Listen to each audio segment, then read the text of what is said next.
On vous souhaite la bienvenue à ericlatour.com. Dans quelques instants, on reçoit un massothérapeute qui est aussi auteur, plus de 30 titres à son actif, 200 000 exemplaires vendus. Mais d'abord, elle a participé à La Voix. On l'a vu d'ailleurs à 2 reprises à l'occasion d'un duel, d'ailleurs dimanche dernier. Elle vient de Saint-Jean-sur-Richelieu et elle a une jolie voix, une voix unique. Elle a 16 ans et elle s'appelle Marielle Varin.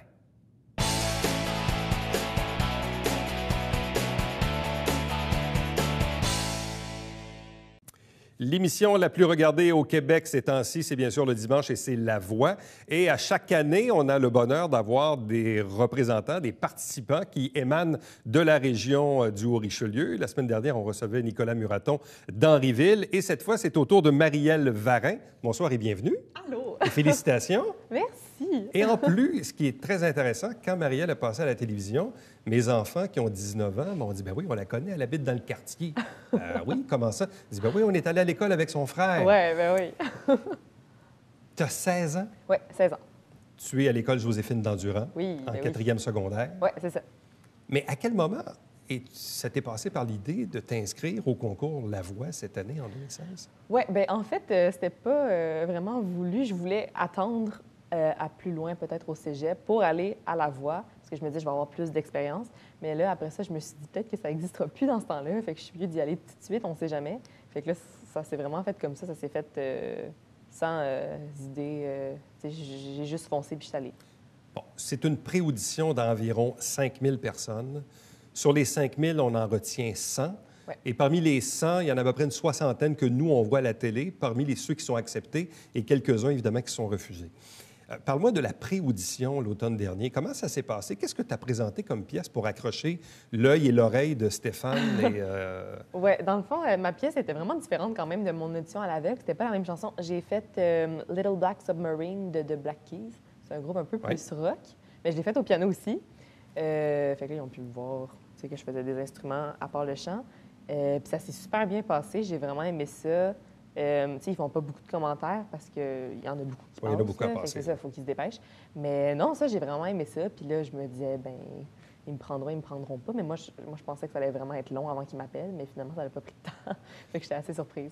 Mais justement, quand on se fait rappeler pour nous dire, ben oui, tu es dans le top 100 des 5000 qu'on a auditionnés, c'est quand même une pas pire moyenne. Ah là. oui, ben oui. Déjà là, tu es content d'être rendu là. Tu te dis, ah, c'est pas grave si je me rends plus loin. Déjà, c'est un accomplissement. Bon. Après ça arrive l'étape des auditions à l'aveugle, ce que nous, on a vu là, ces 5 dernières semaines. Parle-moi de cette journée-là. Comment ça s'est passé? Bien, dans le fond, on arrive quand même assez tôt. Ça dure pas mal toute la journée. C'est beaucoup de travail. Puis là, le stress embarque, là, parce que tu te dis, ah, c'est correct, je ne vais pas être. Puis on ne sait pas à quel moment on va passer. Là. Non, c'est ça, c'est ça. On nous tient un peu. C'est ça, on nous tient un peu, là, comme ça. Puis c'est ça. Puis là, tu arrives devant les portes rouges. Puis là, le stress embarque vraiment, vraiment beaucoup. Ça, c'est long, ce bout-là? Quand même. Ouais, c'est plus long que le temps réel, moi, c'est ça? j'ai attendu quand même beaucoup de temps parce qu'il fallait qu'il place le piano. C'était un petit peu plus compliqué.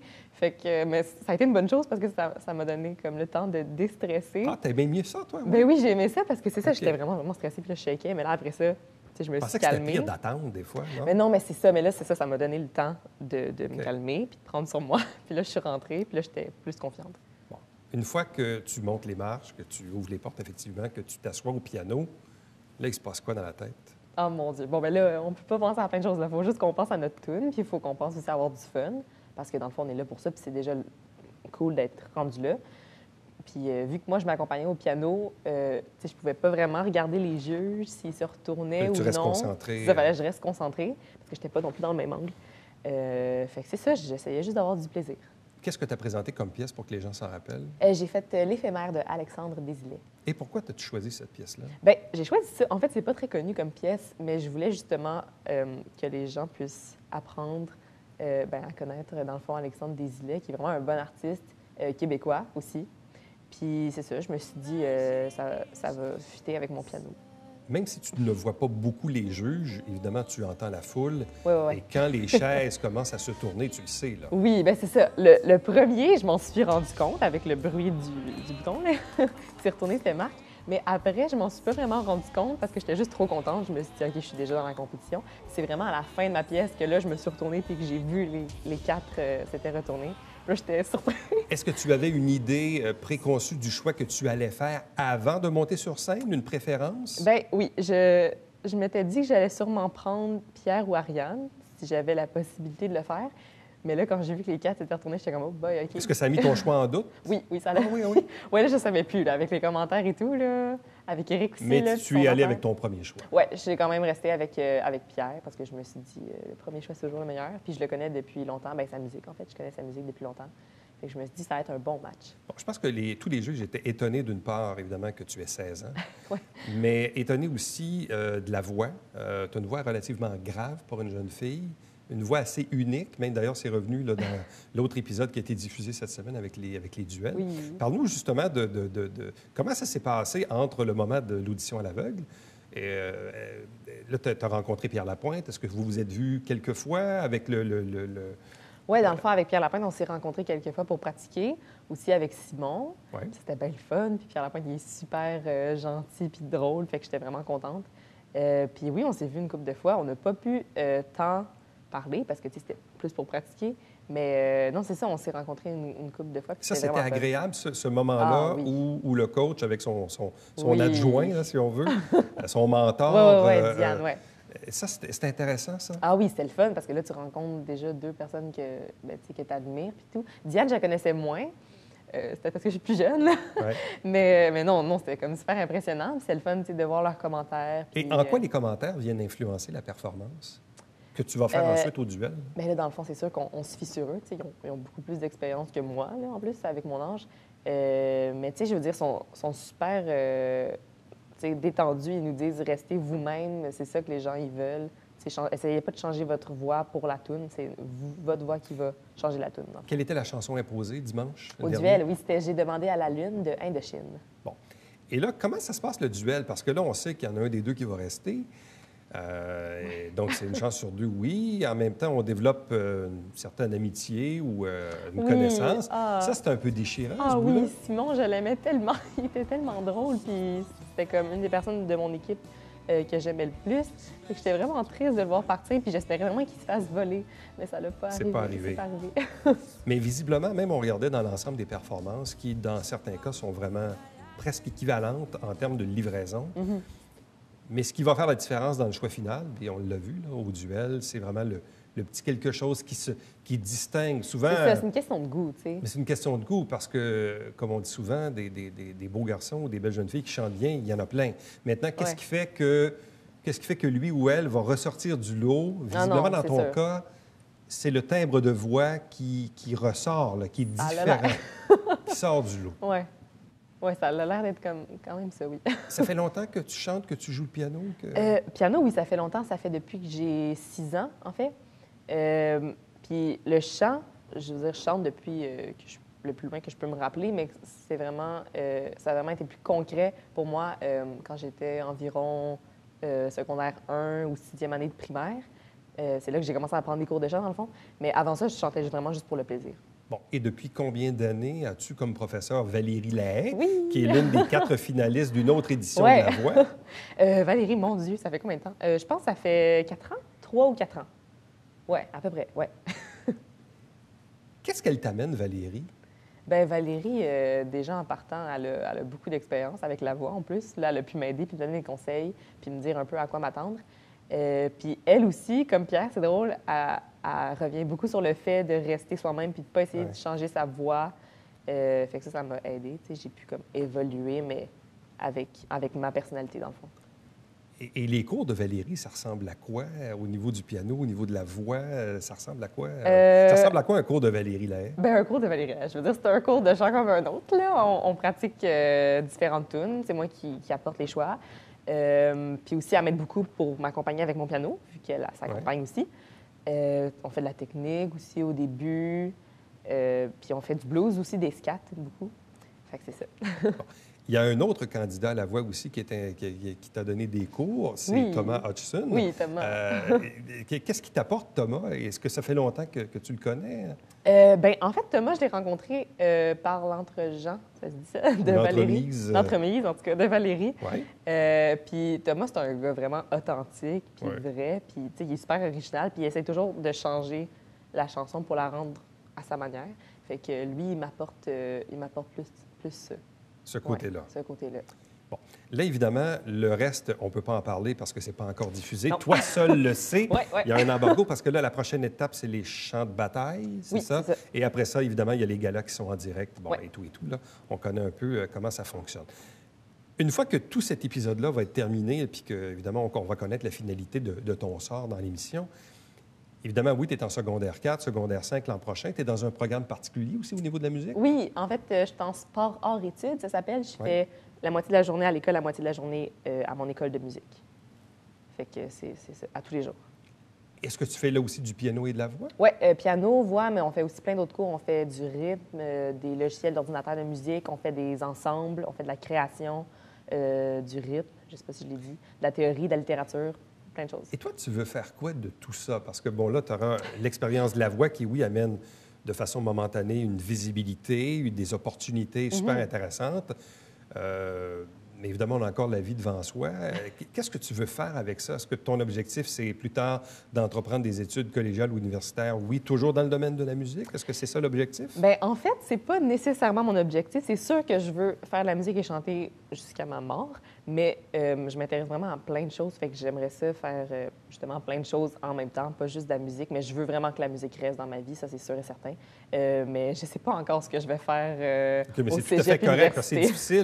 C'est difficile en secondaire 4. J'ai pas Moi, je le choisi sais, je suis encore, passé là. par là il y a quelques années, de dire, bon, ben là, qu'est-ce que tu vas Ouais, faire c'est dans ça, la vie? Je connais pas mon avenir, là.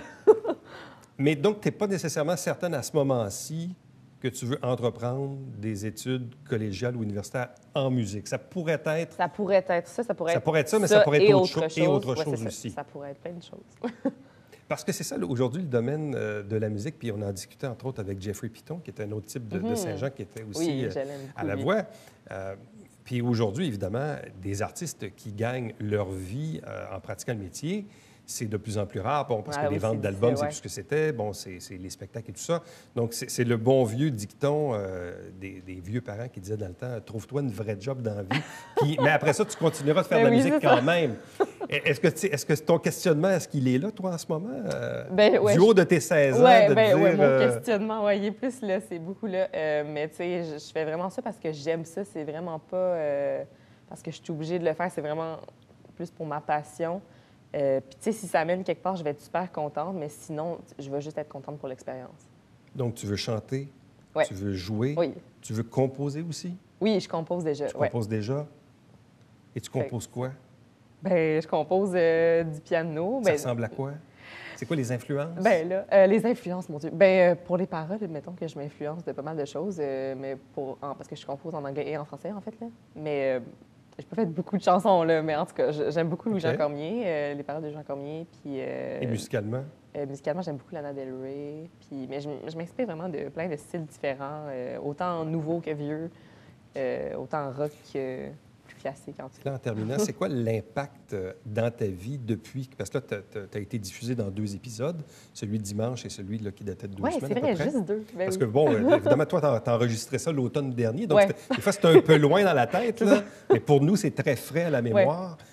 Là, je présume que ta boîte Facebook a explosé, tout ça, mais c'est quoi, à date, les commentaires que tu as reçus ou qu'est-ce que ça a changé dans ta vie là, depuis 2-3 semaines? Bien, mettons que c'est quand même drôle d'arriver à l'épicerie puis de se faire reconnaître par des gens. Là, ça, c'est quand même drôle. Mais c'est le fun aussi parce que tu vois les gens en vrai qui écoutent l'émission, puis là, tu as leurs commentaires en vrai, puis les gens sont tous vraiment gentils, puis je suis vraiment contente, ouais.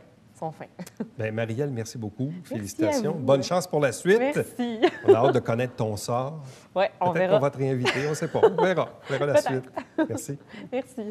Restez avec nous puisqu'au retour, on reçoit un auteur.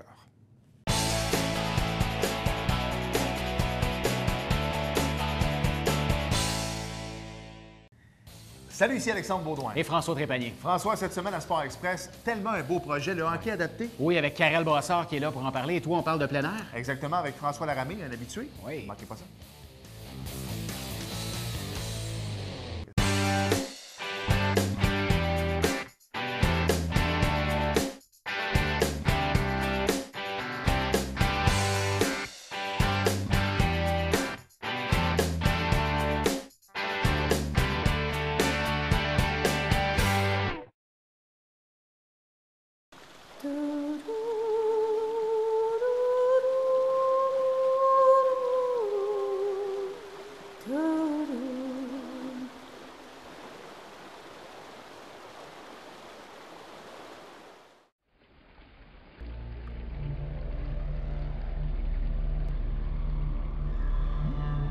Télévision du Haut-Richelieu.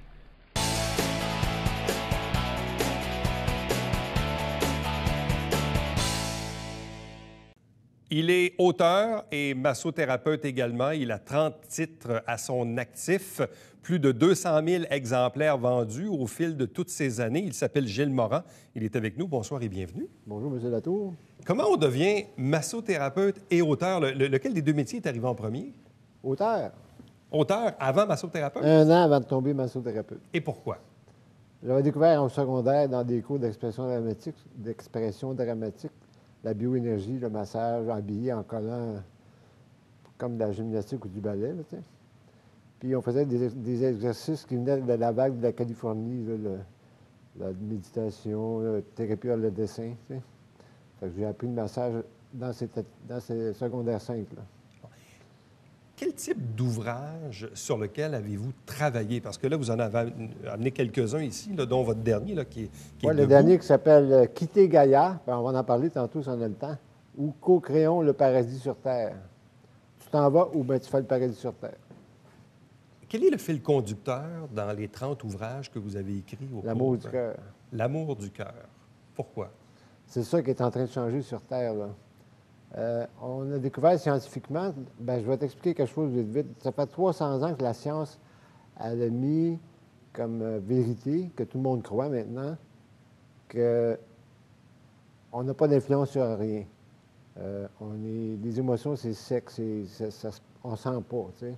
On est un individu sans interaction avec les autres, émotionnellement, à tous les niveaux. Mais la physique quantique a découvert qu'on a un impact sur tout notre environnement. Puis, le cœur, parce que le monde, il pense que le cerveau, c'est l'organe le plus précieux du corps, c'est le cœur. Le cœur est 50 fois plus de champ magnétique que le cerveau. Fait que tout doit être dirigé vers le cœur. Puis, il y a une histoire extraordinaire qui est en train de se produire sur la Terre actuellement, qui a commencé en 2012. C'était pas la fin du monde, c'est la naissance d'un nouveau monde. Puis il y a une transition qui va se faire de 2012, qui est déjà commencée, jusqu'à 2017. Et ensuite, ça va être 2000 ans d'amour et de paix. Puis les gens vont se rendre compte qu'on est tous interconnectés ensemble. Et cette affirmation-là est basée sur quoi? On va parler du 11 septembre 2001. Il y avait 2 satellites GEOS qui font la géosphère. Il y en a un dans l'hémisphère nord, l'autre dans l'hémisphère sud, 2 satellites, qui calculaient le champ magnétique de la Terre, la fluctuation du champ magnétique de la Terre. Tu sais, ça donne un champ magnétique. Là. Puis, quand le 11 septembre 2001 est arrivé, 15 minutes après, les champs magnétiques ont pogné des pics dans ces satellites-là, parce qu'ils envoyaient des nouveaux champs magnétiques photographiés à toutes les 30 minutes à la NASA. Puis c'est là qu'ils se sont rendus compte que quand il y a des grandes crises comme ça, l'humanité est interconnectée, puis elle a une influence sur le champ magnétique de la Terre, qui fait que, bien, le taux vibratoire augmente quand le champ magnétique diminue. Puis là, c'est ça qui est arrivé. Là. On est au niveau du cœur. Qu'est-ce que vous désirez communiquer avec vos ouvrages, avec vos livres? Bien, moi, j'ai fait une expérience mystique. Il y a comme 1 personne sur 100 000 qui est capable de faire ça de son vivant. Parce que la plupart des gens qui ont des expériences mystiques sont des mourants habituellement. Moi, j'ai appris la neurotechnologie de soi. C'est Timothy Leary dans les années 60 et 70 avec le LSD, mais là, maintenant, on a découvert que la drogue, oui, à l'époque, et même aujourd'hui, sous effet médical, contrôle médical, on peut arriver à des choses, mais c'est le cœur qui prédomine dans tout. C'est ça qui tient tout ensemble. Ils se sont rendus compte qu'au lieu de prendre la drogue pour arriver au même résultat, il y a des dommages qu'on sait aujourd'hui que ça fait au cerveau et aux émotions aussi. Mais le cœur, c'est la clé. Il y a un site que je veux... Pour ceux qui comprennent l'anglais, c'est le meilleur site là-dessus. On s'est connecté hier, on était à 50 000 à travers le monde à envoyer de l'amour à la Terre pour essayer de changer le pic du champ magnétique. Là. Et ça a un effet? Ça a un effet sur l'environnement, ça a un effet sur les individus. Puis plus de gens vont se regrouper, ça s'appelle Heart comme cœur, math comme mathématiques et math.org. Les gens, c'est gratuit. mais c'est en anglais. Il était en français avant, mais peut-être qu'il y a Et quand pas vous parlez assez- d'expérience mystique, est-ce que c'est ce que certains appellent une expérience de mort imminente ou encore... On est venu me chercher, moi. Tu sais, les voyages astrales, une fois par année, on venait me chercher pour m'expliquer des choses. Tu sais. Mais une expérience mystique, on est venu me chercher. Il faisait noir, noir, noir où j'étais. Il n'y a pas de danger, je me sentais bien. Mais là, il y a une petite lumière qui s'en vient. Il y a comme un spot de lumière extra lumineux, plein d'amour. Tu vois, c'était le paradis de l'autre côté. Puis 2-5 minutes après, il y a un monsieur qui se met là, les cheveux longs, la grande barbe. Bon, je vais dire ça à elle. On va l'air de quoi, mais je parle de lui en bas. Mais télépathiquement, il m'a parlé, puis il m'a dit tout va s'arranger. Parce qu'il y a quelque chose d'extraordinaire, là, côté science qu'on a découvert de Stephen Hawking, tu sais, Oui. l'astrophysicien qui est paraplégique. Là. Il dit que l'humanité, vu qu'elle est trop attachée aux technologies, elle ne passera pas le 2e siècle.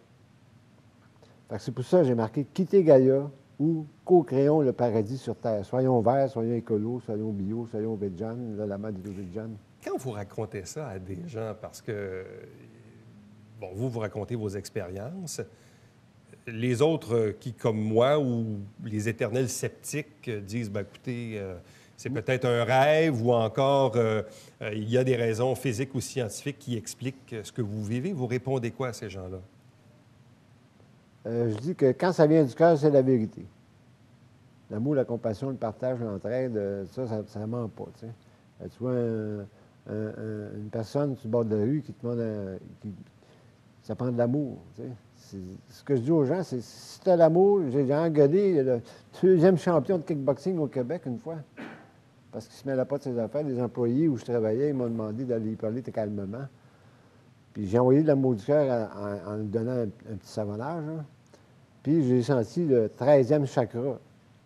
Parce qu'on a accès à 5 chakras de plus. Là, pour te dire que l'amour t'amène des résultats, au moins, tu n'as pas de négatif qui revient. Parce que la loi du retour, tu sèmes l'amour, tu récoltes l'amour. Tu sèmes la haine, tu récoltes la haine. Tu sais. Quelle place occupe, selon vous, non pas la, mais les religions à l'intérieur de même de vos expériences que vous parlez? Parce que souvent, les religions tissent leur toile sur un fond d'amour, d'entraide et tout ça. Bien, c'est ça. Toutes les religions font les religions sur l'amour, c'est sûr. Mais les religions, c'est quoi l'équation des religions dans votre... C'est des business, mon cher. Si tu ne donnes pas de l'argent à la quête, ils ne passent pas le mois, les autres payent des impôts ou ils sont exempts d'impôts, je ne sais pas. Là. Mais c'est des entreprises. Le Vatican, c'est le pays le plus petit au monde et le plus riche au monde aussi. C'est une entreprise, ça. Tu peux aller t'enregistrer pour une religion, tu peux créer ta propre religion demain matin. Mais pour vous, est-ce faut que ça vienne du cœur. Il n'y en a pas une qui est meilleure que les autres. Est-ce que pour vous, il existe un être suprême, un Dieu, un quelque chose? Oui, il y a un créateur. On peut l'appeler, sans lui donner un nom, la source de tout. Il y a un créateur. Le Big Bang, ça vient de quelque part, ça. Un coup d'œil d'amour dans l'univers. Si on revient d'ailleurs au livre qui est votre plus récent, celui qui est ici debout sur la table. Quitter Gaïa, co-créons le paradis sur Terre. C'est important, ça. Et de quelle façon on peut créer le paradis sur Terre? En allant dans ton intérieur chercher l'amour que tu as dans ton cœur. Il faut que tu fasses un trip, un voyage d'introspection à l'intérieur de toi-même. Parce que tout n'est pas à l'extérieur. On est habitué matériellement de parler à l'extérieur de ce qu'on voit. Mais si tu es nerveux, si tu es malade, si tu es triste, si tu connectes la tête et le cerveau, il appelle ça la cohérence cardiaque. Oui, tout à fait. Bon, si tout le monde fait la cohérence cardiaque, ils vont être en harmonie avec la vie, avec le vie eux-mêmes, mais la vie en général. Puis ils vont avoir moins de problèmes dans leur vie s'ils font la cohérence cardiaque parce que l'énergie est équilibrée. À quel endroit les gens peuvent-ils se procurer, disons, votre dernier livre ou même les précédents? Bien, j'en ai chez Amazon. La plupart sont là pour le Canada, mais ils sont plus publiés en Europe parce qu'ici, au Québec, on publie des romans et des poèmes. Quel a été votre livre qui a connu le plus de succès? Je tiens à dire que c'est Massage pour tous, mon premier. Oui. J'ai vendu 30 000 copies dans 2 ans. Parce que vous avez fait des livres, donc Massage pour tous, Massage pour les enfants. Pour les enfants, parce qu'il y a eu beaucoup d'ouvrages sur il y a les beaucoup, massages. il y a beaucoup de comment tu appelles ça, l'intimidation à l'école. Oui. Maintenant, ils font de la méditation, ils font du yoga à l'école, ils font des petits massages à l'école entre eux. Moi, quand j'ai commencé, j'en faisais dans les garderies. Les petits copains, ils se massaient le dos, tu sais. Puis après ça, ils allaient dormir dans le sieste, tu sais. C'est vraiment bon, mais le message, je veux dire que la Terre doit savoir, parce que c'est important qu'on s'éveille, parce que les glaciers continuent à fondre, puis le niveau de la mer va monter de 60 pieds. Là. Je t'avais vu l'autre fois à la télévision sur un autre poste. Oui. Tu avais été interviewé. J'ai dit... parce que plus ça va aller, plus qu'il va y avoir des gros événements. Les changements climatiques. Là. Le changement climatique, ça, c'est une politique ouais, c'est des Mais des bouleversements c'est climatiques. des business qui viennent du Japon. Le gars qui a inventé ça, il est rendu au Japon. Mais tout ça pour te dire que l'humanité, on n'est pas sûr, mais la Terre, elle va toujours exister. Gilles Morin, merci beaucoup. Tout va s'arranger, mon cher. Merci, c'est bien dit. Restez avec nous. Au retour, on vous présente le Bavière quotidien.